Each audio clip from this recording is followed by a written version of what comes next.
দ্বারকাতে এসে উপস্থিত হয়েছেন সত্রাজিৎ নামক এক রাজা, দ্বারকার পার্শ্ববর্তী রাজ্যের রাজা। ইনিও যদুবংশে জন্মগ্রহণ করেছেন। সেই রাজা সূর্যদেবের উপাসনা করেছিলেন। সূর্যদেব তাহার উপাসনায় সন্তুষ্ট হয়ে তিনাকে একটি মণি দান করেছিলেন। যে মণিকে ঠিকভাবে পূজা করলে 8 ভার সুবর্ণ পাওয়া যায় প্রতিদিন, এমনই মূল্যবান একটি মণি ছিল।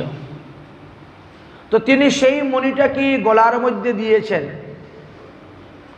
গলার মধ্যে দিয়ে তিনি রওনা হয়েছেন দ্বারকায়।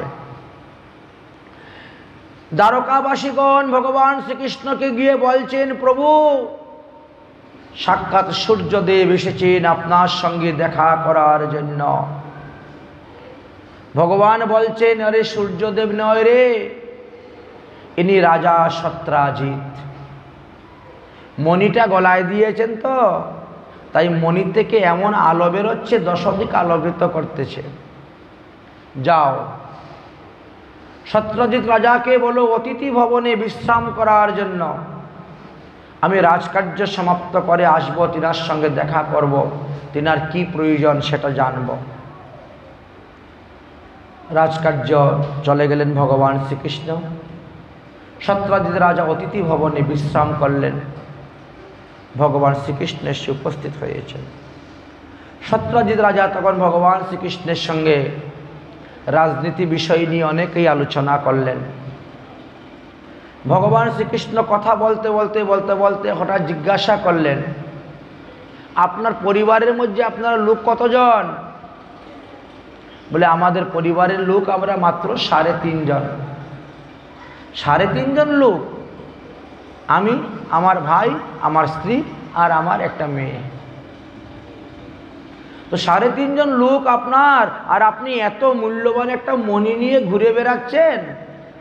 এই মণির লোভেই তো কে কখন আপনাকে প্রাণ বধ করে মণি নিয়ে চলে যাবে। লোভনীয় বস্তু, এত দামি বস্তু নিয়ে এইভাবে ঘুরে বেড়ানোর দরকার নেই। তাছাড়া আপনার রাজ্যে সেই রকম বড় বড় বীর যোদ্ধা নেই, মল্লবান যোদ্ধা নেই, রথী মহারথী নেই। যদি কোনো রাজ্যের রাজা এসে আক্রমণ করে, আপনি সামলাতে পারবেন না। এই জন্য বলছি, এই মণিটা আমাদের কোষাগারে জমা করে দেন। মহারাজ উগ্রসেনের কাছে এই মণিটা দিয়ে দেন। আপনার যখন যত টাকার প্রয়োজন, যত ধনের প্রয়োজন, যত সোনাদানার প্রয়োজন আপনি নিয়ে যাবেন। দেশে কোনো রাষ্ট্র বিপ্লব হলে, দুর্ভিক্ষ হলে নিয়ে যাবেন, কিন্তু মণিটা আপনার কাছে রাখা উচিত নয়। ভগবান শ্রীকৃষ্ণের এই উপদেশটা তিনি মানলেন না। মনে মনে চিন্তা করলেন, দেখো কৃষ্ণ কত বড় লোভী। হ্যাঁ, আমার গলার মণি দেখে এইটা নিয়ে যাওয়ার জন্য তার কিরকম লোভ উৎপন্ন হয়েছে। লোভী। হ্যাঁ না কিছুই বললেন না, মণিটাকে নিয়ে তিনি চলে গেলেন। মণি নিয়ে বাড়িতে গিয়ে উপস্থিত হয়েছেন। এবার তিনার ছোট ভাইয়ের নাম ছিল প্রসেন। প্রসেন বলছে, দাদা, তুমি সাধন ভজন করে তপস্যা করে এই মণিটাকে লাভ করেছ। আমি তো তোমার মায়ের পেটের ভাই, আপন ভাই। এই জগতে আমার তুমি ছাড়া কেউ নাই, তোমার আমি ছাড়া কেউ নেই। দেও না দাদা, আমি একটু মণিটা গলায় দিয়ে একটু ঘুরে আসি। তুমি তো সর্বদা সর্বসময় সর্বকালে ঘুরে বেড়াচ্ছ, আমার কি শখ হয় না একদিন মণিটা গলায় দিয়ে ঘুরবো? ঠিক আছে।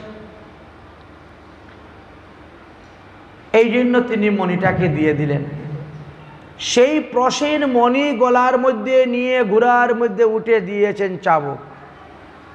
এইবার চলছেন। ঘোড়া চলতে চলতে চলতে চলতে সে দিশেহারা হয়ে গেছে। গভীর জঙ্গলের দিকে চলে যাচ্ছে, কিছুতেই তাকে ফিরানো যাচ্ছে না।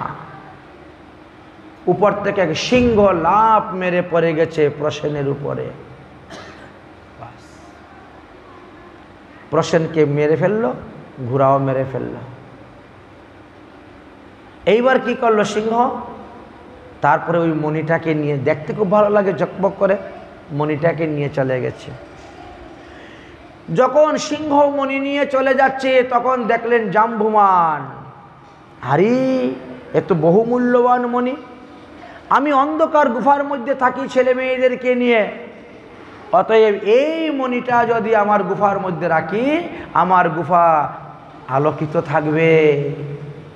অতএব শুরু হলো যুদ্ধ।